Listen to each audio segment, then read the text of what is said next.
What's going on, everybody? Welcome to another video, and in this video we want to talk about tent camping. We tent camp, and in the overlanding world, especially on YouTube, you don't see a lot of people using a tent to camp, right? It's like you either got to go all in, right? You either got to go in on this like super extravagant rooftop tent, or you got to get a $30,000 trailer in order to be an overlander. So we have a lot of people ask us what it's like tent camping, and that's exactly what we're going to discuss in this video.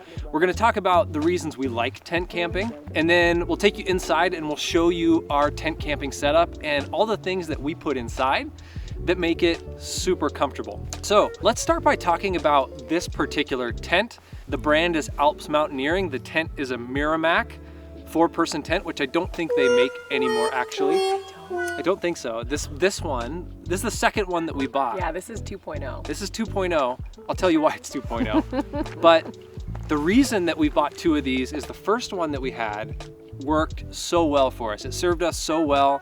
We were in some massive rainstorms and thunderstorms in this tent, and they've kept us perfectly dry, which is like maybe the #1 most important thing. Absolutely. No matter what your sleep setup is keeping super dry.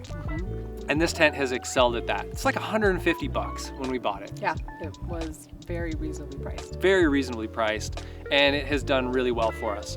So I guess with that out of the way, let's talk about some of the things that we like the most about tent camping, and frankly, some of the things that I think are really underrated that people don't talk about enough when it comes to tent camping. So like for you, what's your favorite part? What's the thing you like the most about camping on the ground in a tent? I like that we have room. We have plenty of room. Granted, it's a 4-person tent, but I like that we could put our camp spot anywhere, and we're not tied to the top of the truck. So yeah, space and I think ease of setting up the location. Yeah, so I guess it's two things then. So one is space, and so I think that for me that's #1. We've climbed in, like at Overland Expo, we climbed in some rooftop tents and we kind of poked around, and they seem a little bit limiting, especially when it comes to like being able to stand up. In this tent, while it's not a super huge tent and it packs up pretty small, I can stand up, not fully, but I can at least stand up enough to like put my pants on and put my clothes on and change. So having a place to change that you can stand up in, I think that's really undervalued, and that's something that most rooftop tents don't give you. Also, like we'll go inside in a little bit again and show you the setup, but we could fit a queen size air mattress. And not only can we fit a queen size air mattress, but we can fit a full-on cot for our dog Indiana. Indiana, like, she's almost 17 years old. She needs to be super comfortable. And so to be able to fit her entire cot in there, along with all of our stuff and our backpacks and our bags and everything, it's really, really nice. It's super important to us. Super important to us. And I guess that takes us to kind of the third reason that we really like camping in a tent, and that is, you know, we have an old dog, and the idea of having to carry an old dog up and down stairs, or up and down a ladder, I should say, doesn't sound particularly appealing. And she has to go out in the middle of the night at like 1 or 2 in the morning. And so to have to climb up and down that ladder, just in general, but especially with an old dog, that might be the #1 reason why I'm not interested at this point in a rooftop tent. Yeah. So that's another one. And then you mentioned earlier being able to move the tent around and not being tethered to the vehicle, but I think that's a really important one too, because there's camp spots where the campsite itself is beautiful, but where we have to put the vehicle is not the most ideal place. So like if we're by a creek or we're by a river, to be able to put the truck somewhere where it makes sense and then put our tent somewhere that is maybe a little more secluded or in a meadow or by a river, it's a nice thing to have. And obviously it's trade-offs and it's pros and cons. If we have really uneven or rocky ground, that's a con, but it hasn't been too much of an issue for us, I think, so far. Yeah, I'm really picky about that stuff, so I'm always clearing where our tent is gonna go. So yeah, I don't really feel like it's been a problem for us. So. Yeah, so just a couple reasons why we really like sleeping in a tent. I think the biggest drawback of sleeping in a tent or just having a ground tent as your sleep setup, for me the biggest drawback is time. time to set up. So like our buddy Corey, who comes with us on a lot of these trips, he has a Go Fast Camper canopy tent on the back of his Tacoma. And like we roll into camp and he has his entire setup done in like a minute. Yeah, if that. And so I'm always a little bit jealous of that, if I'm honest, for sure. But this doesn't take that long either. This doesn't take that long. In fact, do you know who can tell us how long this tent takes to set up? Jeff from 30 minutes ago. Jeff from 30 minutes ago, take it away. Thanks, Jeff from 30 minutes from now. All right, let's see how long this takes to set up. So let's go ahead and start the timer, see how long it takes to set up our tent. Ready? Let's go.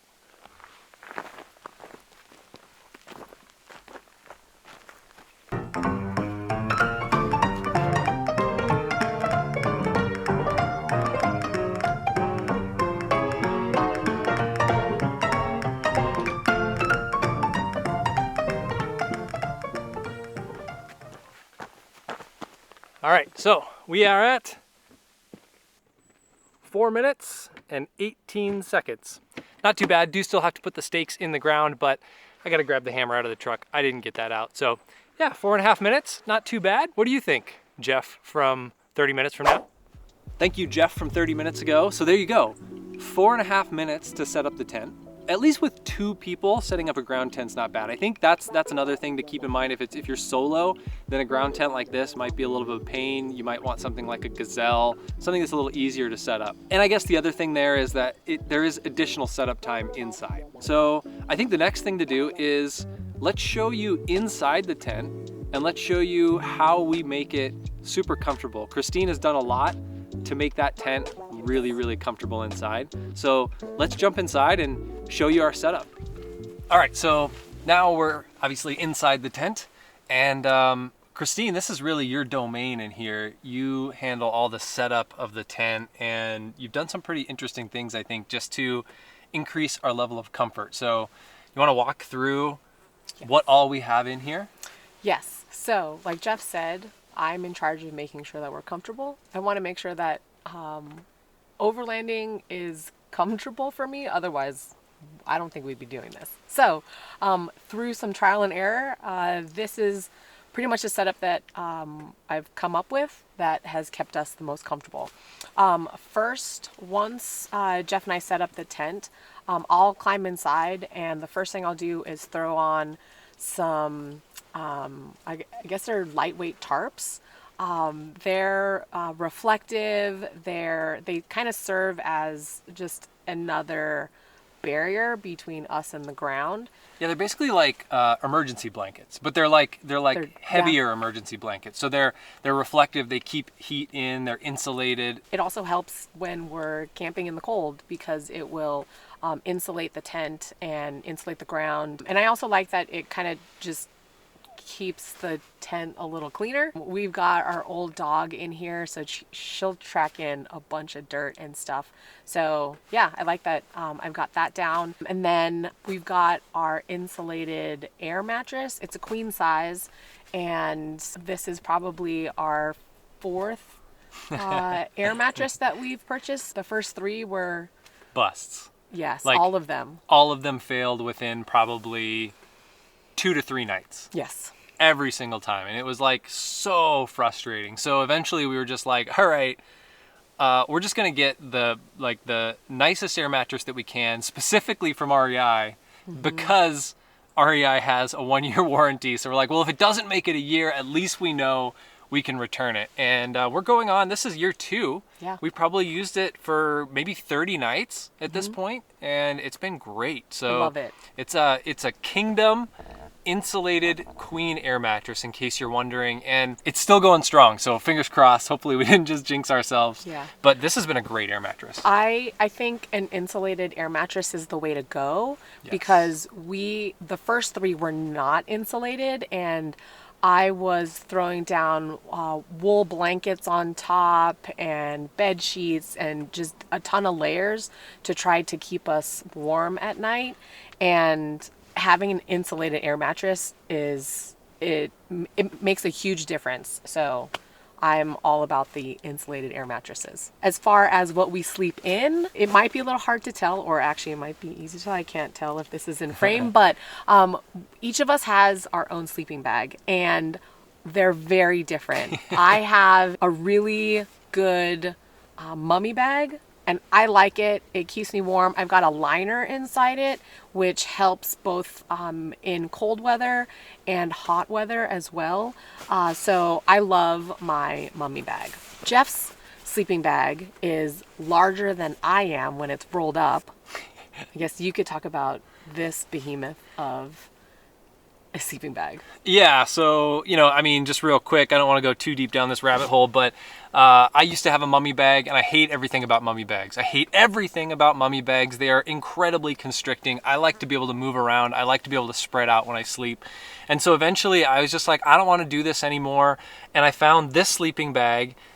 It's an Alps Outdoors, which is, I think, the same brand as our tent, just a slightly different division or whatever. But it's, as Christine alluded to, it's massive. So this thing is not compact. You're not taking it backpacking. Of everything we have in the truck, this probably takes up more room. This is bigger than our fridge. This thing is unwieldy, but it is worth it 100%. It's flannel lined. It's rated to like minus 20 degrees. And I don't have to layer up very much at all inside, even on a cold night. I can spread out. It's a square, it's box versus being like a mummy bag style. So, it's incredible. I mean, I could do a whole separate review just on this thing, in case you can't tell how excited I am about this. Like, everybody gives me a hard time because it's massive. It takes up so much space, but it is 100% worth it. So there you go. Christine's got an awesome mummy bag. I've got this behemoth, and together they keep us super comfortable. Yeah. Yep. How about pillows? Pillows, I bring my Tempur-Pedic travel pillow. Yeah, we both have our own travel pillow. So these are from Tempur-Pedic, and they're great. It's super compact, rolls up, you know, into a little nothingness, but pretty great. I mean, obviously if you can bring your own pillow, a full-on pillow, that's great, but these are like the next best thing. And we use them when we travel as well, like hotels and things like that. So yeah, there you go. Yep. Love those travel pillows. What else? Well, it's not in here right now, but the other thing that we have is in here. So we obviously have, like, we have our toiletries, we have in some pouches, we have our, you know, bear spray, we have plenty of room, like certain spots for things. We've got this little guy, which is super cool. This is a solar powered lantern. So we always throw this inside, and this is like our light source when we're changing or when we're getting ready. And it's great because it doesn't need batteries. You just throw it out in the sun for a little bit, and then by the time night hits, it's all charged. And it packs down to nothing. Yeah, like super flat. And then we have Indiana's cot that goes in here as well. And it's great because she's got a comfortable space as well, and she can be off the ground. So that's great too. So yeah. But I think that's basically it. Yeah, this tent fits all of that stuff. Yeah, it's great. There's not a ton of stuff in here, but the stuff that's in here works really, really well. Oh, one other thing is you do have floor mats, little like entry mats on the outside and the inside, which is just great. Keeps the dirt out of the tent a little bit and confined there. So there you have it. That's it. This is our tent camping setup. It's why we like it, and just hopefully gives you some idea of how you can get out and tent camp, ground camp, and still be comfortable overlanding. You don't need a rooftop tent or a trailer. There's nothing wrong with a rooftop tent or a trailer. They're great. Everything has its place. But for us, we have been super happy ground camping in this tent with this setup. If you're just getting into overlanding, you don't have to get a rooftop tent or a trailer before you can start overlanding. You can ground camp like we do and have a great time and be comfortable. Yeah, exactly. You can spend $100, $150 on a decent ground tent and away you go. Or if you've been camping in state parks, just take whatever tent you have. You don't need to go super fancy. You don't need to drop $5,000 on a rooftop tent. So if you want to, do it, but you don't need to. So anyway, hopefully you found this video helpful. If you have any questions on anything you see in this video, anything about our setup, drop us a comment below. And if you like this video, give it a thumbs up. Consider subscribing to the channel. We'll have more video reviews like this on kind of our camp setup coming soon.